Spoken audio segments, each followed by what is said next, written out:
Madame, Monsieur, bonsoir. Au sommaire de cette édition du journal, présentation du projet de loi finance ce 13 septembre à l'Assemblée nationale. Le Premier ministre congolais Augustin Matata Ponyo propose que 9 milliards de dollars soient alloués au budget de l'exercice 2015. Et puis, réforme au sein des régions militaires en République démocratique du Congo. La 6e région militaire du Katanga sera désormais appelée 22e région militaire. Des changements qui ont fait appel à des nouvelles affectations.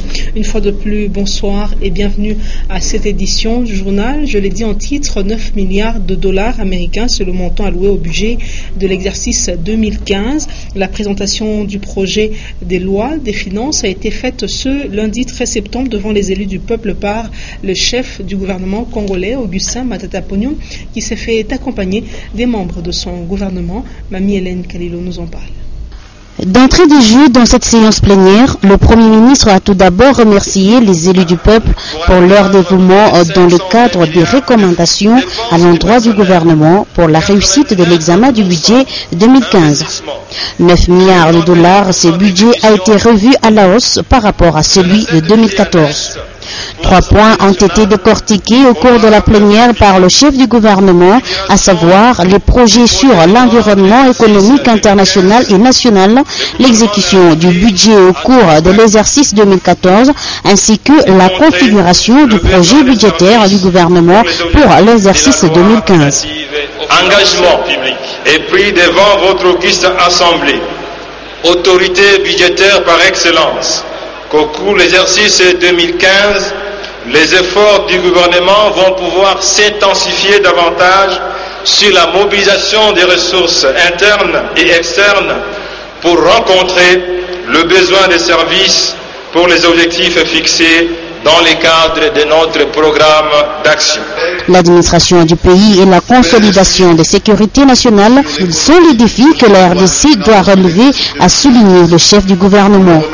Plusieurs élus du peuple sont montés à la tribune pour poser des questions d'éclaircissement au chef du gouvernement. Le Premier ministre a 48 heures pour répondre à toutes ces préoccupations. Et puis c'est désormais une nouvelle configuration au sein des différentes régions militaires en République démocratique du Congo. Téné au Katanga, la 6e région militaire sera appelée désormais 22e région militaire.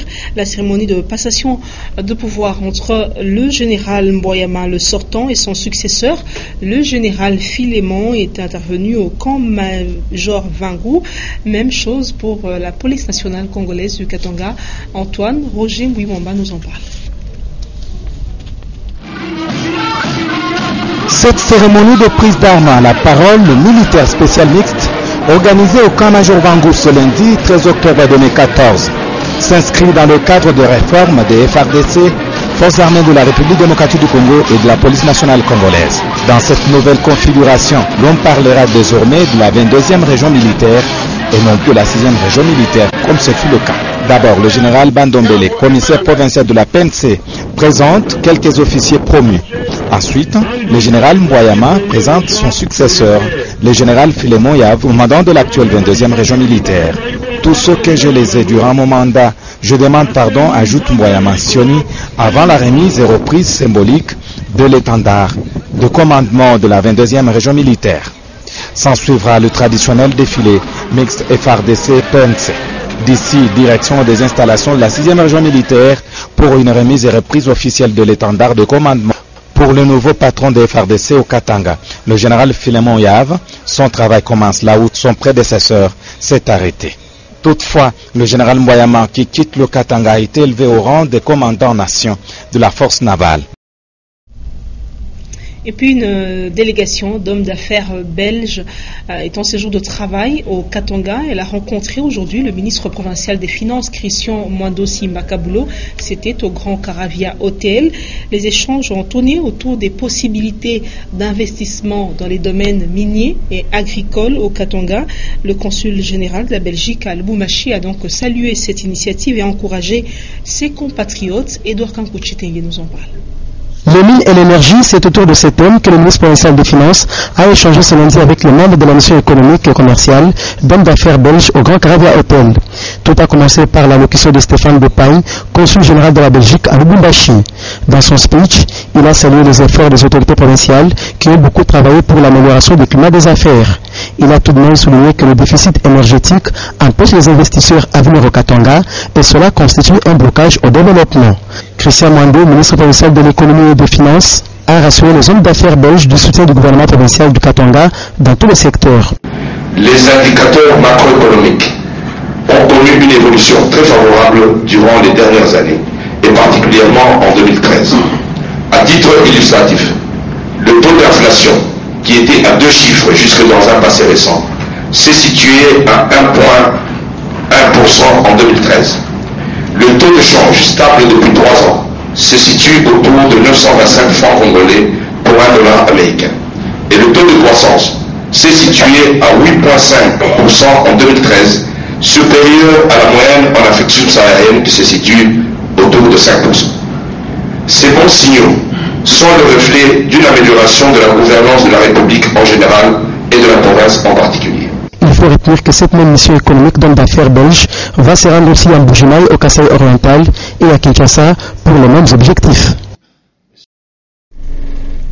Et puis la forêt de Miyombo est frappée, comme le reste de la flore au Katanga, d'une sécheresse. Et pour sauver ses réserves naturelles, le gouvernement provincial du Katanga va bénéficier de près de 2 millions de dollars américains pour justement relancer la forêt de Miyombo. Odax Sompoué a donc reçu à ce sujet le représentant du FAO, Augustin Célestin Mugonza, et Richard Chimba nous en parle. La gestion communautaire des forêts de la province du Katanga, voilà l'un des projets qui verra le jour grâce à la coopération entre le gouvernement provincial du Katanga via le ministère provincial de l'environnement et le FAO. Odax Sompoué, ayant en charge l'environnement dans la province du Katanga, a échangé de la question avec Roy Ijen, directeur des ressources naturelles et de la conservation de la nature à la FAO, et la première cible est la forêt de Miyombo. Il a été approuvé et ils ont accordé un financement maintenant pour bien préparer le document du projet. Donc on est là pour un peu démarrer ce processus de l'élaboration du document de projet. C'est un projet pour développer pour la première fois dans la zone de Miyombo, pour la première fois je pense en RDC, un système de gestion, co-gestion communautaire de la forêt sèche, de la forêt de Miyombo, dans la zone d'approvisionnement de Lubumbashi en charbon de bois. La durée du projet de gestion communautaire des forêts est évaluée à 5 ans, avec comme mission permettre l'expansion des forêts du Katanga. Les populations autochtones seront mises à contribution pour l'exécution de ce projet. Et puis vous vous souviendrez qu'en date du 16 juillet, un accident de circulation avait survenu au niveau du village Bungu. Le bilan faisait état de 14 morts et 22 blessés. Alors pour compatir avec les familles des victimes, la SONAS a songé à les indemniser. C'est ce 13 octobre, élément à suivre dans nos prochaines éditions. Et le dossier de ce journal, le chargé du social de l'honorable Moïse Katumbi, tape du poing sur la table. Pas question de prendre des engagements au nom de Katumbi sans être mandaté. Cela fait suite aux promesses faites par plusieurs organisations dont l'ASBL Maman Espoir du Congo sur la prise en charge des différents frais d'élèves, veuves, orphelins et même enseignants. À ce jour, c'est à peu près 300 000 dollars américains que Katumbi doit à des écoles. Suivez donc ce dossier signé Roger Mbouy. C'est des centaines d'élèves, veuves, orphelins et autres personnes démunies à qui l'on a promis la prise en charge des frais et assistance au nom de l'honorable Moïse Katumbi Chapoué. Si ce n'était pas lui, cette petite fille allait étudier quoi? La petite fille ici, son père est mort il y a très longtemps. À tous les cultivateurs qui vont suivre passant par votre caméra, qu'ils soient apaisés, les gouverneurs et debout pour qu'ils aient les intrants. Il a été question aujourd'hui de passer dans toutes les communes où se réunissent les veuves, les orphelins, les handicapés physiques, juste pour faire les rapports, que les dossiers qu'ils nous ont donnés, nous les avons déposés dans le monsieur. Vu le gouverneur honore la veuve katangaise, l'orphelin katangais, il a ordonné à la première dame, c'est Madame Karim Katemichapu, qui a reçu le dossier financier des promoteurs. C'est pour ça que nous sommes venus le voir. Promesse non tenue jusqu'à ce jour parce que la personne qui l'a fait n'a pas été mandatée par l'honorable gouverneur, selon Philbert Simbi, son chargé du social. Il donne de l'espoir aux gens pendant qu'ils ne peuvent rien faire. Nous le faisons tous les jours. Le gouverneur, il paye les minervales de beaucoup d'élèves, de beaucoup d'étudiants, sans faire du bruit. Il y a M. Moussangampiri qui se passe pour président des Maman Espoir du Congo, qui a pris des engagements avec des écoles sans que le gouverneur ne soit informé. Et aujourd'hui, toutes ces écoles-là réclament de l'argent. Et l'on parle en termes de milliers de dollars américains, situation qui ternit l'image de Moïse Katumbi. C'est à peu près 300 000 $ que les écoles sont en train de réclamer à ces messieurs-là. Pour Philbert Simbi, ces actes n'engagent que leur auteur. Occasion pour les parents, responsables d'écoles et autres organisations d'ouvrir l'œil et les bons pour ne pas tomber dans ce genre de projet. Et ça se passe de tout commentaire. La cité minière de Kakanda, située à plus ou moins 200 km de Lubumbashi, a vibré le week-end dernier aux couleurs de l'Union nationale des démocrates fédéralistes. L'honorable Christian Mwando Simba Kabulo est allé redynamiser les structures du parti et a invité la population de Kakanda à prendre en main son destin politique et bien sûr adhérer massivement à l'UNADEF. Augustin Célestin Muganza nous en parle. Christian Mwando Simba Kabulo, autorité morale de l'UNADEF au Katanga, a fait personnellement le déplacement pour Kakanda dans les territoires de Camber. Déjà à l'entrée de la cité, les militants de l'UNADEF venus de Fungurume et des autres coins du territoire de Lubudi ont réservé un accueil digne à l'honorable autorité morale provinciale de l'UNADEF, Christian Mwando Simba Kabulo. Ce dernier a été contraint de rejoindre la place de la tribune de Kakanda par une marche. Après quelques mots de bienvenue adressés à l'autorité morale provinciale qui avait dans sa suite plusieurs cadres de l'UNADEF venus du Lualaba et du Haut-Katanga, Christian Mwando Simba Kabulo a rappelé aux membres et sympathisants de son parti politique les valeurs fondamentales de l'UNADEF qui se résument au mot fédéralisme. S'il n'y a pas de fédéralisme, l'État ne peut pas être.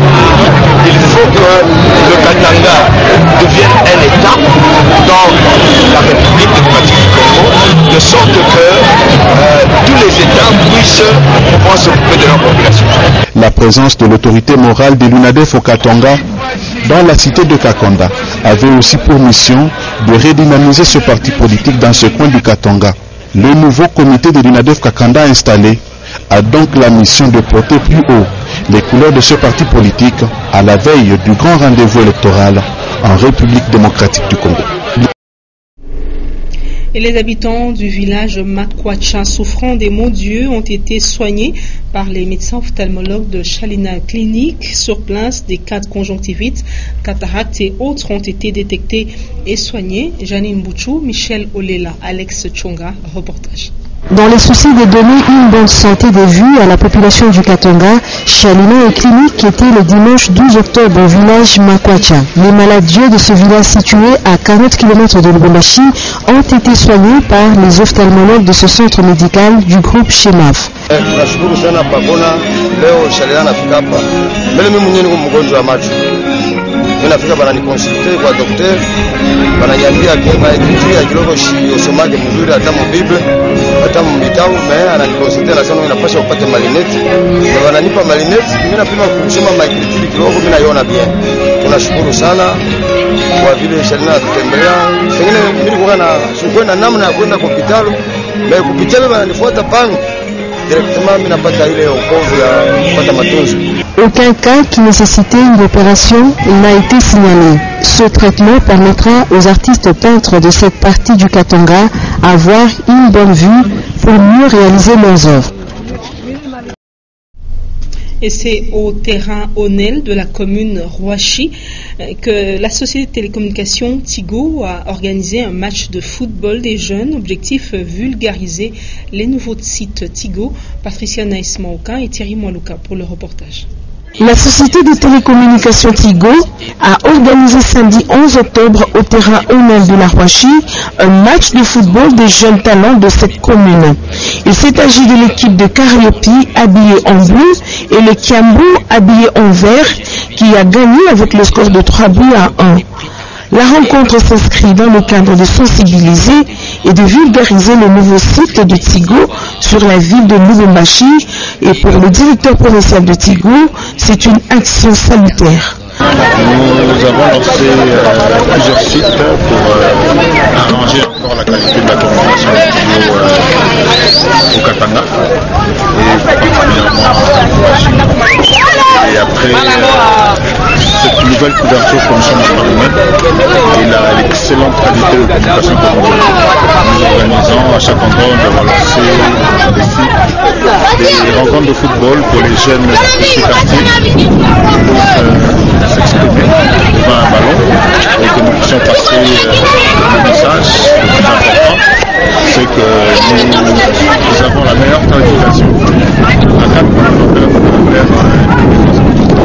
En vue de lier l'utile à l'agréable, la société Tigo a remis des cadeaux composés des téléphones, des ballons aux 2 équipes et une chèvre à l'équipe gagnante. Et puis sachez que les membres de l'association socio-culturelle d'Ivar, section de Campemba, se sont réunis au siège provincial en construction. Objectif, chercher les voies et moyens de faire évoluer leur association. Il faut noter que cette rencontre a été présidée par M. Jeannot Chiouk, président de d'Ivar. Hors de nos frontières, je vous informe que l'ancien président Marc Ravalomanane est rentré ce lundi dans son pays, le Madagascar, ce après des années passées en exil en Afrique du Sud. C'était à l'issue des élections qui avaient porté Ange Razoel à la présidence du Madagascar, et ce soir l'on apprend qu'il a été arrêté et ses partisans dispersés à coups de gaz lacrymogène. Une page rose dans ce journal, connu sous le nom de Saddam. Richard Moubembe, l'intendant de tout-puissant Mazembe, s'est uni par le lien de mariage le samedi 11 octobre à Madame Eugénie Kayembe. La soirée a été organisée dans la salle de fête Kalubelo. Voilà, heureux mariage à Saddam et Eugénie Moubembe. Madame, Monsieur, sur cette belle note se referme à cette édition du journal. Merci à vous de l'avoir suivi. À retrouver à 21h les news. Edouard Kankuchitengue à 23h. Je reviens demain à 17h30 et 19h pour vous informer. Et je vous dis, Madame, Monsieur, à la force de commencer, il faut joindre le courage de persévérer. Au revoir, à demain.